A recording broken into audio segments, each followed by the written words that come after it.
जय सिया राम। प्रिय दर्शकों, सच्चा साथी ऑलराउंडर चैनल के माध्यम से पद्म पुराण के अनुसार आज हम राजा पृथु के जन्म और चरित्र का वर्णन करेंगे। अगर वीडियो में जानकारी आपको अच्छी लगे तो वीडियो को लाइक, शेयर एवं आपके अपने चैनल को सब्सक्राइब जरूर करें। तो आइए वीडियो को शुरू करते हैं। पूर्व काल में अंग नाम के प्रजापति थे, जिनका जन्म अत्रि वंश में हुआ था। वे अत्रि के समान ही प्रभावशाली, धर्म के रक्षक, परम बुद्धिमान तथा वेद और शास्त्रों के तत्वज्ञ थे। उन्होंने ही संपूर्ण धर्मों की सृष्टि की थी। मृत्यु की एक परम सौभाग्यवती कन्या थी, जिसका नाम था सुनीता।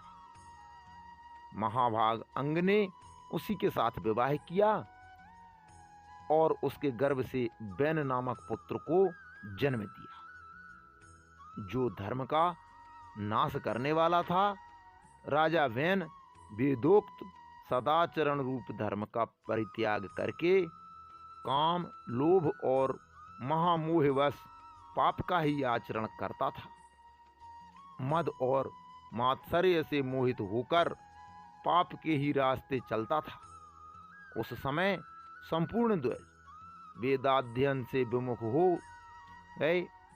बैन के राजा होने पर प्रजाओं में स्वाध्याय और यज्ञ का नाम भी नहीं सुनाई पड़ता था। यज्ञ में आए हुए देवता यजमान के द्वारा अर्पण किए हुए सोमरस का पान नहीं करते थे। वह दुष्ट आत्मा राजा ब्राह्मणों से प्रतिदिन यही कहता था कि स्वाध्याय ना करो, होम करना छोड़ दो, दान ना दो और यज्ञ भी ना करो। प्रजापति वैन का विनाश काल उपस्थित था, इसीलिए उसने यह क्रूर घोषणा की थी। यह सदा यही कहता कि मैं ही यजन करने के योग्य देवता, मैं ही यज्ञ करने वाला यजमान तथा मैं ही यज्ञ कर्म हूँ। मेरे ही उद्देश्य से यज्ञ और होम का अनुष्ठान होना चाहिए। मैं ही सनातन विष्णु, मैं ही ब्रह्मा, मैं ही रुद्र, मैं ही इंद्र तथा सूर्य और वायु हूँ।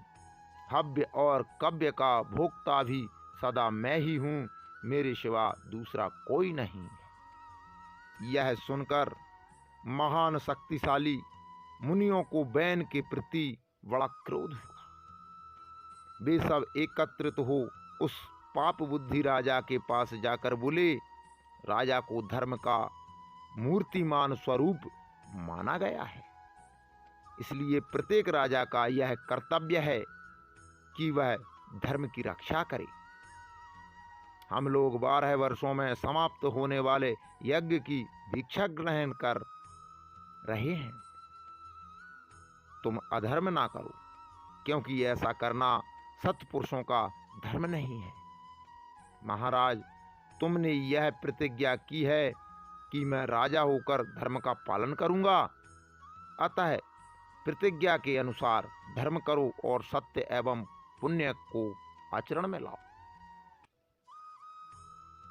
ऋषियों की उपयुक्त बातें सुनकर वह क्रोध से आग बबूला हो उठा और उनकी ओर दृष्टिपात करके द्वितीय यमराज की भांति बोला, अरे तुम लोग मूर्ख हो, तुम्हारी बुद्धि मारी गई है, अतः निश्चय ही तुम लोग मुझे नहीं जानते। भला ज्ञान, पराक्रम, तपस्या और सत्य के द्वारा मेरी समानता करने वाला इस पृथ्वी पर दूसरा कौन है? मैं ही संपूर्ण भूतों और विशेषतः सर्वधर्मों की उत्पत्ति का कारण हूँ। यदि चाहूँ तो इस पृथ्वी को जला सकता हूँ, जल में डुबा सकता हूँ तथा पृथ्वी और आकाश को रूंध सकता हूँ। जब बैन को किसी प्रकार भी अधर्म मार्ग से हटाया ना जा सका, तब महर्षियों ने क्रोध में भरकर उसे बलपूर्वक पकड़ लिया। वह विवश होकर छटपटाने लगा। उधर क्रोध में भरे हुए ऋषियों ने राजा बैन की बाईं जांघ को मथना आरंभ किया। उससे काले अंजन की राशि के समान एक नाटे कद का मनुष्य प्रकट हुआ। उसकी आकृति विलक्षण थी। लंबा मुंह, विकराल आंखें, नीले कवच के समान काला रंग, मोटे और चौड़े कान, बेडौल बड़ी हुई बाहें और विशाल भद्दा सा पेट, यही उसका हुलिया था। ऋषियों ने उसकी ओर देखा और कहा, निषीद बैठ जाओ। उनकी बात सुनकर वह भय से व्याकुल हो बैठ गया। ऋषियों ने निषीद कहकर उसे बैठने की आज्ञा दी थी, इसीलिए उसका नाम निषाद पड़ गया। पर्वतों और वनों में ही उसकी वंश की प्रतिष्ठा हुई। निषाद किरात, भील, नाहलक, भ्रमर, पुलिंद तथा और जितने भी मलेच्छ जाति के पापाचारी मनुष्य हैं, वे सब बैन के उसी अंग से उत्पन्न हुए।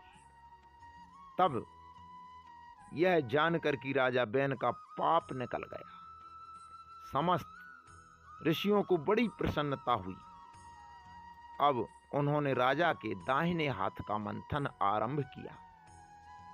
उससे पहले तो पसीना प्रकट हुआ, किंतु जब पुनः जोर से मंथन किया गया, तब बैन के उस समुद्र से एक पुरुष का प्रादुर्भाव हुआ, जो 12 आदित्यों के समान तेजस्वी,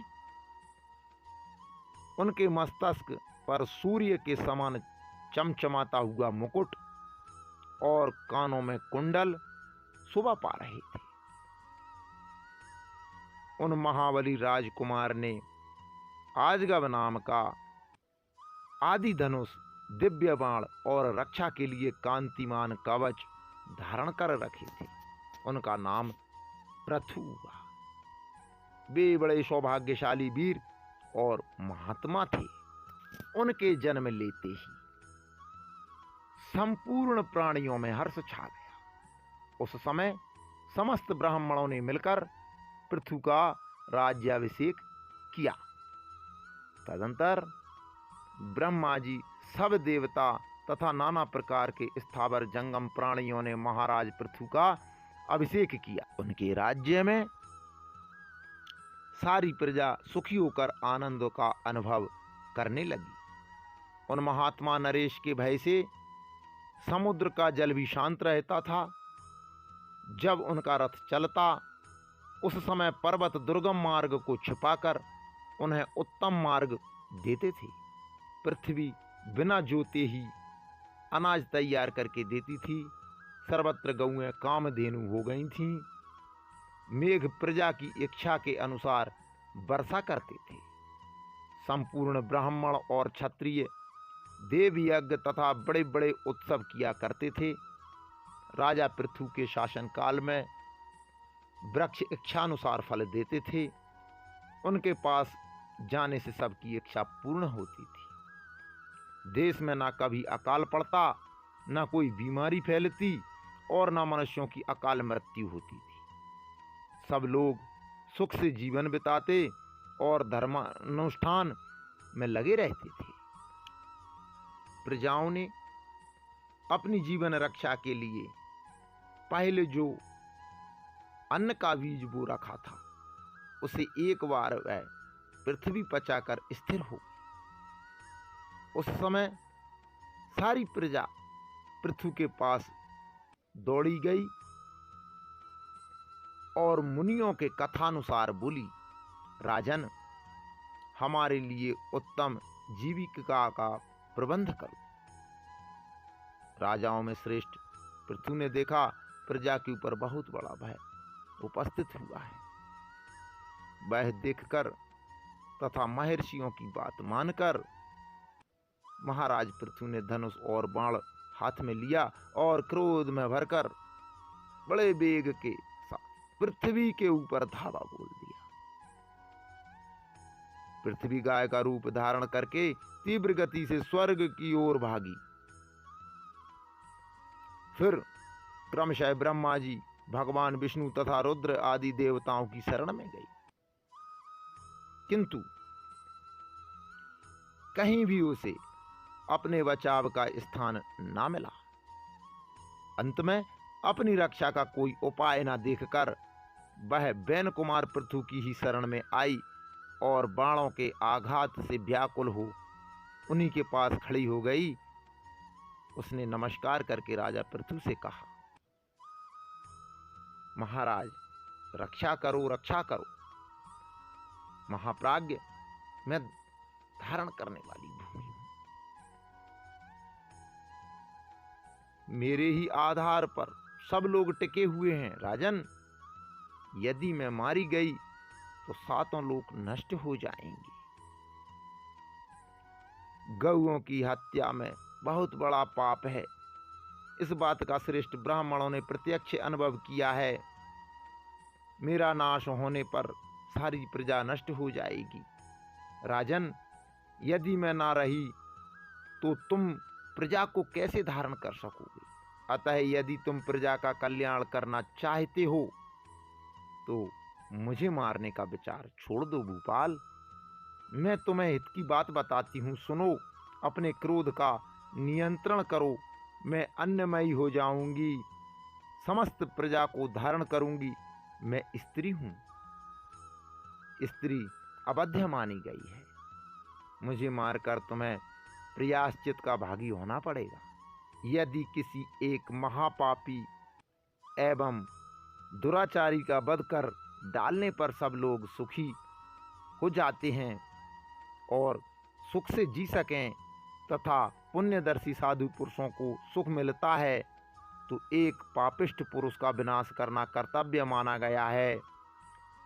वसुधे, तुमने भी प्रजा के संपूर्ण स्वार्थों का विनाश किया है।